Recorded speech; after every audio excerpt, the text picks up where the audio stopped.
Salut Adrien. Salut Marc. Merci d'être là. On va continuer à parler de migration. La dernière fois, on avait vu toutes les bases, toutes les généralités, même les légendes incroyables de ces oies bernaches qui naîtraient dans l'Antiquité. Ils pensaient que ça naissait des anatifs, qui s'appellent d'ailleurs comme ça en raison. Anas, anatis, en latin ça voulait dire le canard, on avait vu tout ça. On avait parlé des hirondelles qui passaient l'hiver dans la vase selon les anciens. Tout ça, c'est des légendes qu'on a vues avec toi. On a commencé à donner les grandes définitions. Et aujourd'hui, on va dérouler la suite. Toujours pareil, dans Baleine sous gravillon, on va du général au particulier. C'est complexe, les migrations. On va voir qu'il y a notamment des espèces sédentaires et d'autres qui sont migratrices. Ce que tu m'as appris, c'est qu'aucune espèce n'est strictement migratrice ou strictement sédentaire. Est-ce que tu peux nous expliquer un peu ce que ça veut dire ? Donc on entend par sédentaire une espèce qui ne fait absolument aucune migration par rapport à un migrateur qui est du coup une espèce qui va bouger. Et en fait, il faudrait plus voir ça comme un gradient, donc avec un pôle sédentaire, un pôle migrateur, et sur ce gradient-là, on placerait toutes les espèces d'oiseaux du monde. Il y en aurait certaines qui se rapprocheraient fortement du pôle sédentaire et d'autres du pôle migrateur sans jamais vraiment l'atteindre. Et la majorité des espèces, en fait, serait plutôt au milieu, dans ce qu'on appelle les migrateurs partiels, où il y a une partie des populations des oiseaux qui vont migrer. Et donc, si on veut le faire avec quelques exemples, des espèces qui sont considérées comme très sédentaires, c'est par exemple les tétras, les lagopèdes, voilà, dans des espèces de montagnes, les vautours. Tu me disais tout à l'heure que le tétra, sa migration, c'était de descendre du haut du sapin en bas du sapin. Ouais, voilà, c'est ça. C'est la plus petite migration altitudinale, c'est vrai que c'est un truc qu'on dit un peu en rigolant. Il me semble que c'est l'hiver où il va se nourrir des cônes en haut des sapins, et l'été il est plutôt en bas des sapins, en train de glaner la nourriture. Et tout ça pour illustrer que tu peux avoir des mouvements voilà, du haut de la montagne vers le bas de la montagne, tout simplement parce que la ressource alimentaire a disparu, quoi. D'accord, alors tu étais en train de faire ce gradient, donc là les très sédentaires, on a donné l'exemple du tétra, des lagopèdes. Ouais, les vautours aussi, pareil, les vautours sont considérés comme très sédentaires, pourtant on observe des migrations de vautours, enfin des mouvements de vautours. On voit des vautours traverser Gibraltar, on voit des vautours en Belgique. Adrien, après cet exemple d'oiseaux très sédentaires, peut-être tu pourrais nous en dire d'autres d'ailleurs, on n'en a pas assez, là des tétras il n'y en a presque plus en France, donc donne-nous des oiseaux très connus et beaucoup plus communs qui sont très sédentaires. Bah alors tétras, lagopèdes, gypaètes barbus. Mais dans les oiseaux des jardins, il y en a. Ah, les oiseaux des jardins. Ouais. Bah les mésanges. Alors les mésanges, ça dépend lesquels, ouais. Alors Citel torchopeau est considéré comme relativement sédentaire. Donne-nous des oiseaux que tout le monde connaît, les moineaux. Bah, le moineau, si on peut considérer que le moineau, les pigeons bisés sont quand même des espèces globalement sédentaires, même si on observe du coup des mouvements. C'est quand même plutôt des espèces sédentaires. La mésange charbonnière est quand même assez sédentaire, mais en France en tout cas. Le merle. Le merle, non, le merle c'est un grand migrateur. C'est un grand migrateur. Je peux pas te laisser dire ça. Non, en France, il y a beaucoup de sédentaires, mais dans le reste de l'Europe, ouais, c'est un super migrateur. D'accord. Bon, assez sédentaires s'opposent des espèces, au contraire, très migratrices. L'exemple que tout le monde a en tête, c'est évidemment les hirondelles. Mais il y en a d'autres. Ouais. Bah, en gros, souvent, ça va être, là, pour le coup, des oiseaux qu'on va avoir que en été, que au printemps. Donc, hirondelles, martinets, milan noir, coucou, loriot, rossignol. Voilà. En fait, en France, on est assez mal placé, en fait, si tu veux, pour se rendre compte des migrations en Europe et en Afrique. On se rend très bien compte des migrations des oiseaux qui vont hiverner en Afrique parce qu'ils quittent l'Europe, donc on voit qu'ils partent. Mais par contre, toutes les espèces qui font des migrations à échelle européenne, on les voit assez peu. C'est le cas des rouges-gorges, des pinsons, tout ça. Chez nous, ils sont sédentaires, mais dans le reste de l'Europe, ils vont être migrateurs. Et donc, dans ces pays-là, il faut imaginer qu'en Russie, le rouge-gorge, c'est comme l'hirondelle chez nous, quoi. Enfin, en tout cas, dans une large partie de la Russie. Le rouge-gorge, en hiver, il est plus présent, quoi. Par contre, en France, il est présent toute l'année. Ouais. Donc voilà, pour revenir sur les espèces très migratrices, il y a donc martinet noir, hirondelle rustique, milan noir, rossignol, coucou, loriot, voilà, toutes ces espèces qu'on a chez nous qu'au printemps et en été. Ouais. Chez certaines espèces, les mâles migrent moins que les femelles et les jeunes. Donc il y a aussi une histoire de sexe finalement dans la migration. Ouais, c'est pour ça que ça devient aussi compliqué. Comment est-ce qu'on considère une espèce qui est migratrice quand on sait que chez certaines espèces, les mâles vont pas migrer alors que les jeunes et les femelles vont migrer? Ça s'explique très simplement, c'est-à-dire que chez certaines espèces, par exemple le pinson des arbres, par exemple les combattants variés, les merles, les populations nordiques vont migrer, mais les mâles vont essayer de rester le plus près possible de leur territoire en fait. Pour le défendre. Pour le défendre et puis pour être prêt pour revenir au printemps rapidement. Qui va à la chasse perd sa place. Exactement. C'est bien connu, surtout quand il passe au-dessus du col de l'Isarieta ou ailleurs. Très mauvaise blague. Non.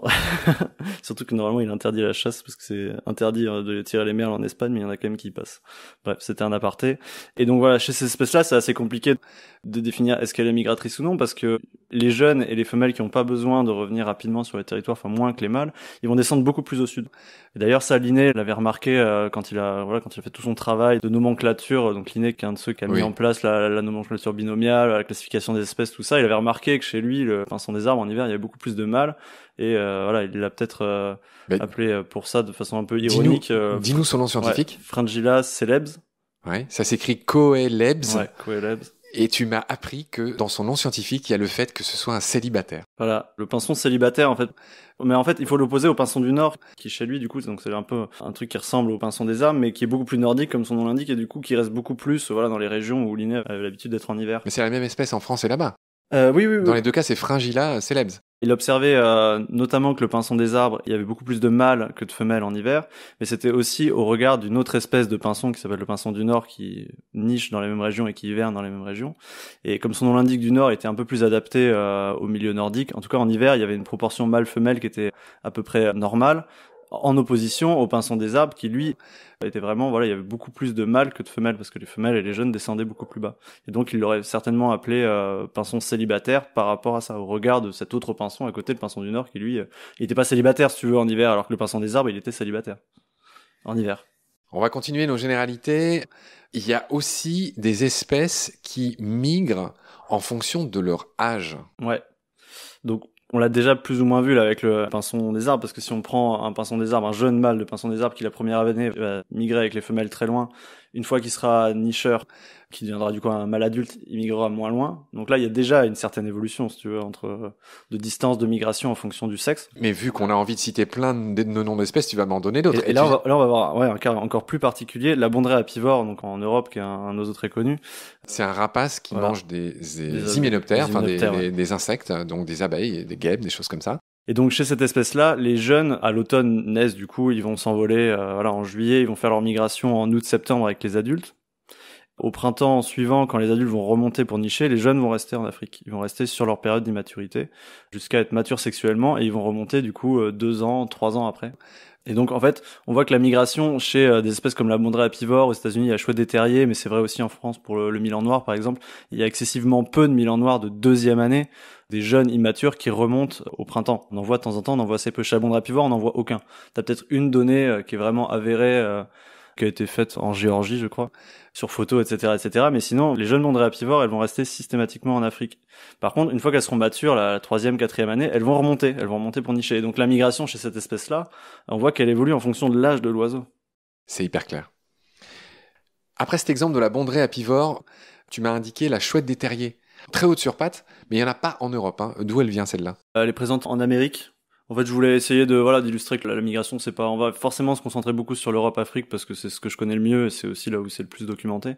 Mais voilà, la migration, elle a lieu partout dans le monde. J'ai lu qu'il y avait 40% des espèces d'oiseaux qui migraient grosso modo en général, et j'ai lu que c'était 75% en Amérique, notamment du Nord. Ouais, alors du coup je pense qu'il parle de migrateurs réguliers, avec du coup des migrations marquées, impressionnantes, du coup un peu tout ce qu'on va essayer de déconstruire ici, de voir exactement qu'est-ce que c'est la migration, parce que c'est impossible de, comme on disait dans la mission précédente, ce fameux gradient de sédentaire à migrateur, on placerait toutes les espèces dessus, il y en aurait qui effectivement tendraient vers un de ces deux gradients sans jamais l'atteindre. C'est ce que tu as dit, il n'y a pas de sédentaire strict, il n'y a pas de migrateur strict, il y a un gradient, ça on l'a très bien compris. Donc juste un mot sur la fameuse chouette des terriers qui présente la particularité de nicher dans des terriers récupérés. C'est pas elles qui les font et les piquent aux chiens de prairie. Ça, je sais pas du tout. Je connais pas du tout la biologie de cette espèce. Moi, je me suis juste intéressé à sa migration pour illustrer un phénomène qui est présent chez certains oiseaux, chez lesquels les jeunes vont migrer et pas les adultes. D'accord. Enfin, en fait, les jeunes vont migrer et potentiellement ils vont rester sur leur zone d'hivernage, avoir une période d'ératisme un peu jusqu'à finalement se sédentariser à l'âge adulte une fois qu'ils auront leur territoire, quoi. Alors juste, on laisse pas de mots bizarres, inexpliqués. Ératisme, rappelle ce que tu entends par ératisme. Ératisme, c'est des mouvements aléatoires sans direction précise. Et c'est le cas des jeunes. En fait, que ce soit les loups ou les vautours, par exemple, les jeunes sont érratiques, c'est-à-dire que ils explorent, ils sont à la recherche d'un nouveau territoire, c'est ce qui se passe, et c'est pour ça qu'ils sont érratiques, c'est pas juste pour le plaisir. Ouais, la plupart du temps, c'est des oiseaux immatures. Après, voilà, certains oiseaux, ils vont mettre plusieurs années, jusqu'à 6-7 ans pour des gros rapaces à être matures, ou des gros oiseaux de mer. Donc cette période d'ératisme, elle peut être très très longue. Ouais. Elle va être notamment assez importante pour trouver un territoire. Juste, je précise, il y a des espèces erratiques. On aura l'occasion d'en reparler après. L'ératisme, c'est pas uniquement associé aux jeunes et aux immatures. C'est vraiment le fait de se déplacer de façon aléatoire, sans but précis. Ici, évidemment, il y a un but précis, mais sans direction précise. Toujours pareil, pour comprendre les grands axes, les grandes généralités, tu tenais à parler des mésanges bleus, qui illustrent un rapport entre les facteurs environnementaux, la taille des populations et la migration donc. Ouais, bah en fait voilà, on commence à comprendre que en fait la migration c'est pas quelque chose de simple, c'est un subtil mélange de pas mal de facteurs qui peuvent être liés à l'espèce, liés au sexe de l'espèce, à la génétique de sa population. Et donc là, il y a un nouveau facteur qui rentre en compte, c'est les facteurs environnementaux. Les mésanges bleus, voilà, c'est pour illustrer ce fait que certaines années, on va avoir jusqu'à des dizaines de milliers en plus. Et en fait, ça s'explique par le fait qu'il y a certaines années où la production de nourriture est telle sur leur zone de nidification que les mésanges vont avoir des portées très productives, beaucoup de jeunes à l'envol. Donc des populations très très grosses qui en hiver pourront pas s'alimenter là où elles passaient l'hiver d'habitude et du coup vont descendre en masse. Et donc on a un peu ces phénomènes d'invasion en France de certaines espèces, donc la mésange bleue, le jet des chênes, c'est aussi un exemple d'oiseaux pour lesquels il y a des descentes comme ça certaines années, ce qu'on appelle des invasions sans que ce soit péjoratif, quoi, juste cycliquement, il va y avoir des bonnes conditions d'alimentation, donc des bonnes conditions de reproduction, et donc beaucoup d'oiseaux qui vont descendre. Et donc là, encore une fois, toujours pour revenir à la migration, qu'est-ce que c'est que la migration? On se rend compte que certaines années, sur la mésange bleue, il y a énormément de migrateurs, et certaines années, il y en a beaucoup moins. C'est ce que tu voulais illustrer par cet Voilà. exemple des mésanges bleus et du jet des chênes. L'autre exemple, pareil, pour illustrer, pour qu'on comprenne la difficulté finalement à définir une migration de manière homogène, c'est impossible, hein, c'est ce qu'on est en train de voir avec toi, c'est l'exemple des roselins familiers aux États-Unis. Ouais, bah alors là, me demande pas la biologiste, cet oiseau, je le connais très mal. Ça ressemble grosso modo à un pinson un peu rose, quoi. Et en fait, c'est pour illustrer le caractère dormant. Donc en fait, ce qui s'est passé, c'est que c'était une espèce qui était considérée comme sédentaire, donc sur notre gradient migrateur sédentaire, plutôt sur le côté sédentaire. Et en fait, elles ont été déplacées en cage et accidentellement relâchées. Donc il y a eu une population qui était dans un endroit où normalement beaucoup plus au nord. C'est ça qui est important. C'était pas son lieu habituel. Elle avait été déplacée de façon accidentelle. Et en fait, ces roselins, donc ils ont réussi à nicher parce que l'habitat leur convenait, mais par contre ils pouvaient pas passer l'hiver parce que pas assez de nourriture, voilà, etc. Et donc ils ont commencé à migrer en fait, à migrer un petit peu au sud et puis de plus en plus au sud. Et en fait, d'une population qui était considérée comme sédentaire, on est passé à une population qui est devenue migratrice parce que justement il y a un côté dormant de la migration. Les oiseaux ont la capacité de se déplacer, c'est quelque chose qu'ils ont en eux. Ils ont les capacités physiques, ils ont les adaptations physiologiques, ils ont aussi voilà tout ce qui est compas magnétique, compas solaire, tout ça, et ils ont cette capacité à migrer qui est en dormance et très bien illustrée par les roselins. Oui, et dans ce fameux documentaire, excellent d'ailleurs, d'Hugo Clément, sur le front, là, où il parle des oiseaux, où sont passés nos oiseaux, bah, il évoque un fait très connu des ornithos, c'est que par exemple, les cigognes, qui étaient très migratrices avant, bah maintenant il y a des populations qui ne migrent plus, qui restent en France, que ce soit en Alsace ou en Aquitaine, tu me le confirmes? Ouais, bien sûr, ouais. Bah ça c'est lié aussi à une forte expansion de l'espèce. Pardon de t'interrompre, mais c'est juste pour illustrer la plasticité. Ouais. Le fait qu'en fonction des conditions, et là il s'agit de réchauffement climatique, c'est-à-dire que dès que les conditions deviennent acceptables pour les oiseaux, bah, j'ai envie de dire ils sont pas bêtes. En tout cas, ils s'adaptent, il y a une plasticité, de grands migrateurs deviennent de moins grands migrateurs, ou même parfois deviennent sédentaires, plus migrateurs du tout. Ouais, c'est ça. Ouais. Bah il y a un peu une notion de plasticité et de fardeau, c'est-à-dire que la migration peut prendre le pas en fait sur cette plasticité, mais effectivement là dans le cas de la cigogne blanche, c'est des populations qui ont un peu explosé ces dernières années, qui étaient très basses dans les années 80. Bon bref, elles ont réaugmenté et donc forcément plus d'individus, donc plus de compétition sur la nourriture, une aire de répartition plus grande, et là on commence à avoir effectivement ces différents patrons de migration avec les sédentaires, les migrateurs, ceux qui migrent une année sur l'autre. Parce qu'il y en a qui migrent et d'autres pas. Voilà, parce que je te confirme qu'il y a encore des cigognes qui migrent. Hein, voilà, si quelqu'un a encore un doute, parce qu'effectivement, qui vont en Afrique. Hein. Ouais, en Afrique, ouais, même en Afrique de l'Ouest, même plus bas. Hein. Il y a aussi une large partie qui vont passer par le Bosphore, donc l'autre côté de la Méditerranée, pour aller hiverner plutôt en Afrique de l'Est. J'ai vu des nids au Maroc de cigognes. Oui, bah elle est nicheuse au Maroc, mais elle est aussi hivernante et migratrice au Maroc, toujours la même histoire. Très bien. Adrien, exemple suivant, toujours pareil, hein, pour qu'on explore ce que signifie ou ne signifie pas migration. On fait un beau voyage avec toi. C'est très précis, tu parles de l'exemple de Peter Berthold sur les fauvettes à tête noire d'Arles, sur celle d'Allemagne, de la Macaronésie, c'est-à-dire Madère, Canaries, Cap-Vert. En fait, l'expérience de Peter Berthold, ce qu'il a fait, c'est qu'il a pris des fauvettes à tête noire avec un comportement migrateur et il les a croisées avec des populations en comportement sédentaire qui étaient donc celles de Madère, des Canaries, du Cap-Vert. Donc il y a deux trucs intéressants qui ressortent de cette expérience, c'est que déjà, le fait de croiser des sédentaires et des migrateurs, on observe que les poussins qui naissent de ce croisement-là, ils ont des comportements migrateurs et non migrateurs. Il y a un pourcentage de migrateurs et de non migrateurs. Et qu'en fonction des populations, Madère, il avait 6% de sédentaires. Aux Canaries, il avait 45% de sédentaires. Au Cap-Vert, 63% de sédentaires. C'est-à-dire que le comportement migrateur qui s'exprime chez les rejetons, il va être un peu un mix des deux adultes, mais qui aurait un caractère génétique vraiment assez puissant selon les populations, dominant selon les populations. Enfin là, typiquement, celle de Madère, elle serait moins dominante que celle du Cap-Vert. En faisant des croisements, on arrive à jouer un petit peu en fait avec le caractère génétique de la migration, quoi. Et il y a d'ailleurs un fait que j'ai pas forcément noté mais que j'ai en tête, le fait que plus le caractère migrateur va être important dans la population, donc plus tu vas croiser des migrateurs entre eux, plus la migration va s'exprimer. Elle va s'exprimer par une migration plus longue et par un pourcentage de migrateurs plus élevé au sein de la population. Et inversement, si tu prends une population très migratrice et que tu noies les gènes migrateurs en les croisant plusieurs générations suivantes avec des traits sédentaires, tu vas réussir à faire l'inverse, à sédentariser en fait ta population. Tu peux jouer sur la génétique, tu as un pas génétique assez important. Adrien, on va continuer à parler des mouvements, des différents patterns de migration, etc., des différentes subtilités. On a déjà évoqué l'ératisme avec toi, c'est-à-dire le fait qu'il y a bien des jeunes, je pense surtout aux vautours, qui explorent un peu les environs pour découvrir de nouveaux territoires pour s'installer. Donc c'est des mouvements qui sont pas bien clairs, hein. Ils peuvent avancer, revenir, 3 pas en avant, 3 pas en arrière, si j'ose dire. Mais il y a d'autres mouvements dont on n'a pas parlé. C'est ce que tu as appelé l'overshooting et la fuite hivernale et peut-être d'autres choses. Donc donne-nous des exemples pour qu'on comprenne bien.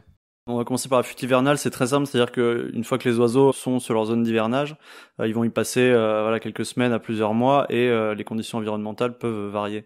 Les fuites hivernales qu'on observe souvent en Europe, c'est au cœur de l'hiver, une grosse vague de froid tout simplement, et donc une fuite des oiseaux qui vont juste hiverner un tout petit peu plus loin. Donc ça peut être des fuites de canards, de sarcelles, d'alouettes.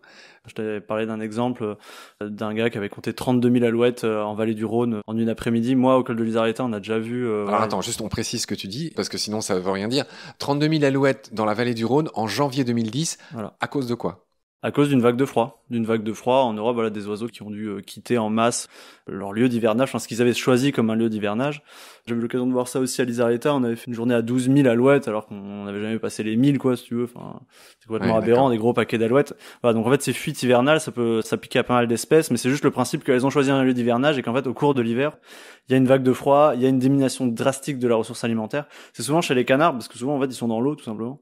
Ou en tout cas, ils sont inféodés au milieu humide. Et si l'eau, elle gèle, le canard, il est obligé de se barrer. Donc, c'est ce qu'on a commencé à voir avec toi depuis les premiers épisodes. C'est-à-dire que il y a une plasticité. Les oiseaux, ils s'adaptent en temps réel, si j'ose dire. C'est ce que ça illustre. Qu'est-ce que tu entends par overshooting ? C'est un autre exemple. Alors, l'overshooting, c'est plutôt au printemps. Ce qu'on pourrait considérer comme un mécanisme, en fait, d'expansion du territoire. C'est juste le fait qu'un oiseau sorte grandement de son aire de répartition. Du coup, il sort de son aire de répartition, il va lui arriver 2 trucs, soit il va trouver un habitat potentiellement intéressant, s'y reproduire et étendre un peu l'aire de répartition, soit il va mourir. Donc c'est ça l'overshooting, c'est un peu ce pari, c'est un mécanisme qui est pas forcément contrôlé, qui est pas forcément conscient par l'oiseau, mais c'est le fait d'aller beaucoup plus loin que son aire de répartition. C'est un truc qui est assez fréquent sur les hirondelles rousselines par exemple, également chez les courlicorlieux. C'est pas forcément des jeunes ou des adultes, c'est vraiment juste des individus qui vont sortir de l'aire de répartition. Et ça a une vocation, à l'échelle de l'espèce, d'étendre un petit peu l'aire de répartition. Peut-être une vocation pour l'espèce d'exploration et de coloniser des milieux. Mais c'est peut-être pas un phénomène conscient, quoi. Ça fait partie des facteurs aléatoires qui font que les espèces évoluent, bougent, meurent, etc., etc.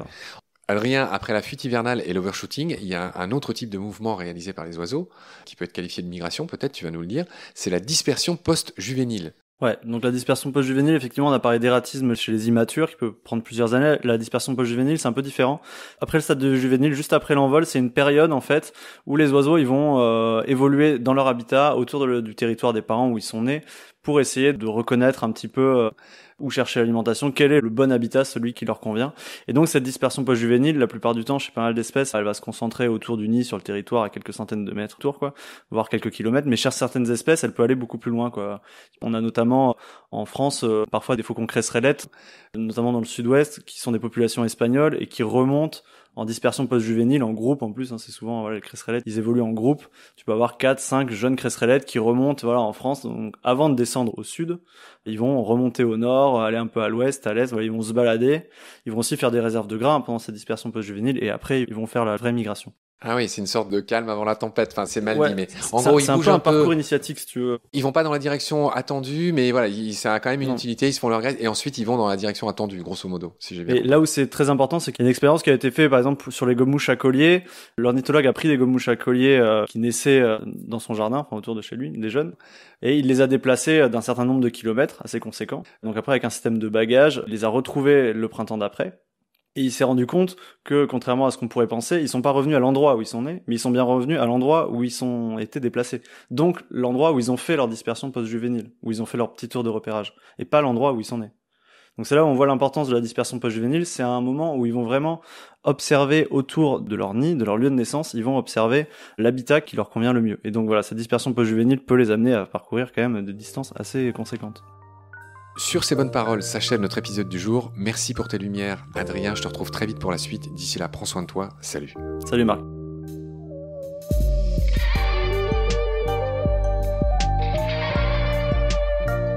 C'est la fin de cet épisode.